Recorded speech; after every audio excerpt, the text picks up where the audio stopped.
Halo viewers semua, kembali lagi bersama Movie Restory, channel YouTube yang akan memaparkan secara singkat alur dari sebuah film dengan cara yang menyenangkan dan mudah untuk dipahami. Untuk teman-teman yang tidak memiliki waktu luang untuk menyaksikan film secara utuh, semoga Movie Restory mampu memberikan inti yang terdapat dalam film sehingga penonton mendapatkan kesan dan experience yang sama ketika menonton film secara utuh. Tanpa berlama-lama, berikut pemaparan singkat dari film Ashin of the North. Cerita diawali dengan memperlihatkan scene di mana seorang gadis bernama Ashin. Ia sedang mengeksplorasi hutan. Ia nampak sedang berusaha mencari sesuatu di hutan tersebut. Ashin pun masuk ke sebuah gua. Di sana terlihat relief yang menggambarkan awal mula tanaman pembangkit tersebut. Diceritakan ada seekor rusa yang diperlihatkan memakan tanaman pembangkit tersebut. Dan tiba-tiba rusa itu pun kejat-kejat. Dan tidak lama kemudian rusa itu pun mati. Bukan sulap, bukan sihir, rusa itu pun hidup kembali. Tetapi matanya menjadi putih semua. Rusa itu pun tiba-tiba menyerang rusa lain dan juga semua hewan yang ia lihat. Termasuk harimau juga ia serang. Tetapi harimau itu berhasil melawan dan memakan daging rusa tersebut. Dan sudah pasti harimau itu pun tertular rusa tersebut dan kini harimau itu pun berubah menjadi zombie.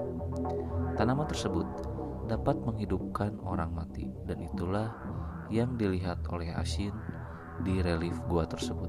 Dijelaskan kalau tanaman ini bisa menghidupkan orang mati, tetapi ada konsekuensi yang harus mereka terima jika menggunakan tanaman tersebut. Di dalam hutan tersebut ada dua prajurit yang menginvestigasi tempat bernama Pieshaigun, tempat di mana tanaman pembangkit itu berada. Prajurit tersebut menemukan banyak mayat di sana. Para warga Joseon sudah mendengar rumor bahwa orang-orang Joseon yang mencari tanaman pembangkit di hutan tersebut habis dibantai. Scene beralih di mana terlihat seorang komandan mengambil benda bulat yang berasal dari sebuah topi pemimpin. Lalu dibilang pengawalnya kalau orang-orang ini berasal dari suku Pajowi. Si komandan pun akan pergi ke desa perbatasan tersebut. Ashin pun memutuskan untuk kembali ke desanya. Ternyata ia kepergok oleh ayahnya. Kemudian Ashin diperingati oleh ayahnya agar tidak mendekati hutan tersebut karena sangat berbahaya. Sebenarnya ayah Ashin tahu kalau tanaman tersebut bisa membangkitkan orang yang mati, tetapi ia menutupi fakta itu dari Ashin. Tetapi Ashin EGP banget sama omongan ayahnya dan ia tetap saja penasaran dengan hal-hal yang ada di sana. Ayah Ashin juga mengatakan kepada Ashin agar tidak pergi lagi ke sana karena hal itu adalah sia-sia. Ayahnya Ashin mengetahui kalau Ashin sebenarnya ingin banget mencari obat tersebut untuk ibunya yang sedang sakit cukup parah. Ashin pun menceritakan tentang tanaman pembangkit, tetapi ayahnya pura-pura tidak percaya dengan apa yang dikatakan oleh Ashin. Tak lama terlihat para prajurit dari Joseon tiba di desanya Ashin. Ayahnya Ashin memberikan persembahan kepada komandannya.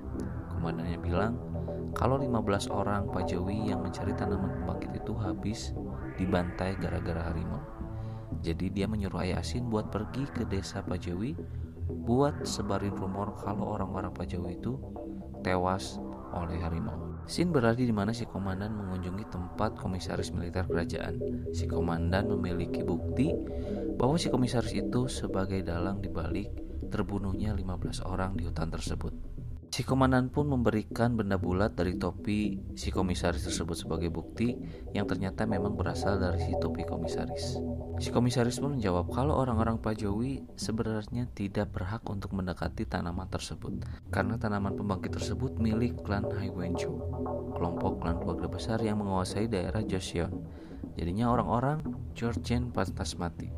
Dibalas sama si komandan kalau tanaman itu bukan milik klan Haiwenjo melainkan milik sang raja. Si komisaris pun jadi kesal dan memotong tali topi si komandan. Komandan itu pun berusaha menutupi kejadian tersebut bahwa bukan si komisaris lah yang menyebabkan kematian 15 orang tersebut karena alasan politik dan lain sebagainya. Akhirnya si komandan pun menyuruh anak buahnya untuk membakar semua mayat tersebut agar tidak jadi konflik yang lebih besar. Kemudian ayahnya Ashin pun berpamitan kepada Ashin bahwa ia akan pergi untuk jalankan misi yang diberikan oleh sang komandan. Ayahnya pun berpesan kepada Ashin agar menjaga keluarganya dengan baik selama ayahnya pergi. Setelah itu Ashin pun kembali melihat kondisi ibunya. Ternyata ibunya terlihat sangat parah. Ia pun memutuskan untuk kembali ke hutan tersebut untuk mencari tanaman pembangkit untuk diberikan kepada ibunya. Setelah mencari tanaman tersebut di hutan itu, akhirnya Asin pun mendapatkan tanaman tersebut. Tetapi di relief gua tersebut dituliskan jika tanaman tersebut membawa malapetaka. Sin pun beralih di mana si komandan berusaha untuk mencari cara agar tidak terjadi konflik antara suku Pajawi dengan klan yang lain.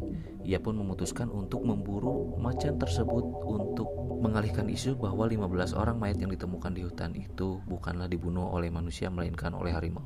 Hari berburu pun tiba. Di sana terdapat para pemburu dan juga para prajurit dari si komandan. Dan ternyata di sana juga terdapat prajurit Pajawi yang menyamar sebagai pemburu harimau. Akhirnya mereka pun membagi tugas di mana ada beberapa orang yang menggunakan besi untuk menghalau harimau dan yang satunya lagi untuk menyergap harimau tersebut. Strategi mereka pun gagal total. Seharusnya harimau itu pergi menjauh karena suara dari besi, tetapi harimau itu malah mendekati para prajurit dan menerkam semua orang yang ia lihat. Si komandan pun menghampiri para pemburu tersebut dan ternyata sudah banyak yang tewas, tetapi di sana ada yang hidup dan mengatakan bahwa yang mereka buru bukanlah harimau biasa, tetapi adalah harimau monster alias harimau zombie. Suku Pajawi dan juga komandan beserta prajuritnya menyergap harimau tersebut di tengah ladang, dan mereka pun berhasil melumpuhkan harimau tersebut. Lalu tak lama suku Pajawi itu pun membelah perut si harimau dan tidak menemukan satupun jasad di tubuh harimau tersebut.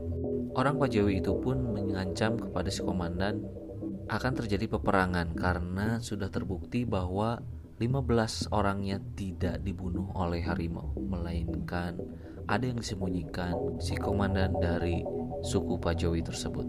Akhirnya si komandan pun mengambil tindakan agar tidak terjadi peperangan. Akhirnya ia pun menumbalkan ayahnya Asin untuk dijadikan sebagai tersangka. Sin beralih di mana Asin memutuskan untuk pulang ke kampungnya dan ia telah menemukan tanaman pembangkit tersebut. Selama perjalanan pulang, ternyata kampung dari Asin telah diserang oleh klan Pajawi. Pemukiman mereka dibakar dan juga para penduduk pun dibunuh semua. Suku Pajawi termakan fitnah si komandan yang menyatakan bahwa ayahnya Asinlah yang membunuh 15 orang suku Pajawi di hutan tersebut. Sesampai di kampungnya, Asin pun sangat terkejut melihat kampungnya sudah luluh lantah dan dia melihat semua anggota keluarganya telah tewas. Asin pun menangis sejadi-jadinya mengetahui hal tersebut. Sin beralih di mana Asin menemui si komandan dan ia meminta si komandan untuk membalaskan dendam warga kampungnya dan juga anggota keluarganya yang telah dibunuh oleh klan Pajawi. Asin pun mengatakan pada komandan tersebut bahwa ia rela menjadi apapun, menjadi budak, menjadi mata-mata, atau menjadi apapun selama si komandan mau membalaskan dendamnya kepada klan Pajawi.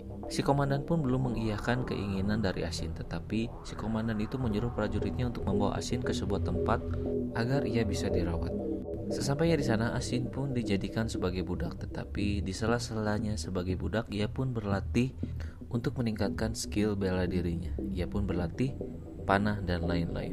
Sin beralih di mana si komandan menyuruh Asin untuk pergi ke suku Pajawi untuk memata-matai suku tersebut. Sesampainya di sana, Asin pun mencatat semua yang ia perlukan, mulai dari dana lokasi dan kekuatan militer dari suku Pajawi. Kegiatan spionase itu pun berlangsung bertahun-tahun dan ia pun terus melaporkan segala kegiatan yang dilakukan suku Pajawi kepada sang komandan. Setelah dirasa cukup, akhirnya sang komandan pun memerintahkan kepada prajuritnya agar bersiap untuk melakukan penyerangan kepada suku Pajawi. Ketika Asin melakukan misi mata-mata, ia pun menyusup ke dalam perkampungan suku Pajawi dan ternyata ia melihat tawanan di sana yang merupakan salah satu dari klan dari keluarganya. Setelah didekati, ternyata tawanan itu bukanlah orang lain tetapi ayahnya sendiri. Asin pun menangis sejadi-jadinya karena kondisi ayahnya sangat memprihatinkan. Kedua kakinya telah teramputasi dan banyak luka di tubuhnya. Kemungkinan besar ayah Asin mengalami siksaan bertubi-tubi selama bertahun-tahun. Tak ada raut kebahagiaan dari ayahnya Asin ketika bertemu putrinya setelah lama tak berjumpa bertahun-tahun. Asin pun melepaskan ayahnya dan hendak membawanya pulang. Tetapi ayahnya Asin meminta agar Asin membunuhnya saja karena itu akan membahayakan ia dan juga Asin. Ayahnya pun terus memohon kepada Asin. Dengan berat hati, akhirnya Asin pun membunuh ayahnya sendiri. Akhirnya Ashin pun kembali pulang. Ia pun berpapasan dengan komandan dan juga para prajuritnya yang akan melakukan penyerangan kepada suku Pajawi. Ashin pun melihat anak panah yang ia lihat ketika ia waktu kecil. Panah itu tertancap di tubuh suku Pajawi. Mengetahui hal tersebut, Ashin pun sangat marah karena selama ini yang membunuh klan Pajawi adalah komandan itu sendiri dan menumbalkan ayahnya. Akhirnya pada malam hari, Ashin pun melakukan investigasi di ruangan si komandan tersebut dan ia pun menemukan beberapa berkas yang ternyata benar saja ayahnya Ashin selama ini ditumbalkan untuk kepentingan politik dan keselamatan si komandan itu sendiri. Jadi si komandan itu pun menumbalkan klan keluarganya Ashin. Ashin pun yang sangat emosi, akhirnya ia pun beraksi untuk melakukan percobaan pembangkitan mayat. Ia pun membunuh salah satu prajurit dan menempelkan tanaman pembangkit itu di prajurit tersebut. Dan akhirnya prajurit yang diberikan tanaman pembangkit itu pun berubah menjadi zombie. Ia pun menyerang para pasukan yang lain. Satu demi satu gigitan zombie itu pun memperburuk keadaan sehingga hampir semua penduduk berubah menjadi zombie. Ternyata selama ini Ashinlah dalang dibalik semua kejadian zombie di film Kingdom season 1 dan 2. Dan Ashin pun sudah sejak lama melakukan eksperimen ini. Ashin pun melihat kejadian penyerangan zombie di atas atap. Ia pun dengan santai menikmati pertunjukan penyerangan zombie terhadap manusia-manusia yang lain. Jiwa psikopat dari Ashin pun keluar di sini, guys. Setelah itu Ashin pun membakar para zombie yang ada di bawah bangunan di mana ia berdiri. Dan keesokan harinya Ashin pun meninggalkan tempat tersebut dan membawa gerobak beserta muatannya. Ternyata Ashin menuju kampung halamannya dahulu. Dan tibalah Ashin di dalam satu rumah yang dimana di sana terdapat banyak zombie. Ternyata zombie-zombie tersebut adalah ciptaan Ashin ketika ia masih kecil. Dan para zombie itu adalah anggota klan keluarganya Ashin. Termasuk ibu dan adiknya pun berada di sana. Ashin pun membuka muatan yang ia bawa dengan menggunakan gerobak dan ternyata itu adalah tubuh manusia yang sengaja Ashin bawa untuk memberikan makan kepada klan dan keluarganya. Scene beralih di mana Ashin pun pergi menuju kerajaan dan menemui tabib kerajaan di sana dan mengatakan kepada tabib tersebut bahwa tanaman ini bisa membangkitkan orang yang mati. Dan Ashin pun menjelaskan kepada tabib itu bagaimana menggunakan tanaman tersebut agar bisa membangkitkan orang yang mati. Dari sinilah kita mengetahui bahwa asal muasal kekacauan yang terjadi di kerajaan Joseon adalah berawal dari Ashin yang memberikan tanaman pembangkit itu kepada tabib kerajaan sehingga Raja Joseon berubah menjadi zombie dan menyebarkan wabah zombie tersebut. Scene beralih di mana Ashin menemui para klan Pajawi. Dan di sana pun Ashin mengacungkan panahnya kepada klan Pajawi tersebut dan film pun selesai. Endingnya agak sedikit nanggung, tetapi kemungkinan besar cerita Ashin ini akan berlanjut di Kingdom season yang ketiga. Sebelum lanjut ke video selanjutnya, kami ingatkan kembali bahwa tim Movie Story akan selalu menyisipkan quotes yang menarik dari film yang kami paparkan. Semoga Anda semua terhibur dan tim Movie Story doakan senantiasa teman-teman sehat selalu, melimpah rezekinya dan segera tercapai apa yang menjadi pengharapan di dalam doa teman-teman semua.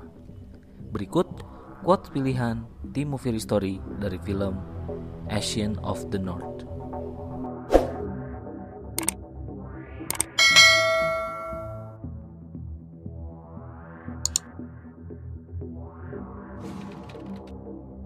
Sampai jumpa di video selanjutnya. Wassalamualaikum warahmatullahi wabarakatuh.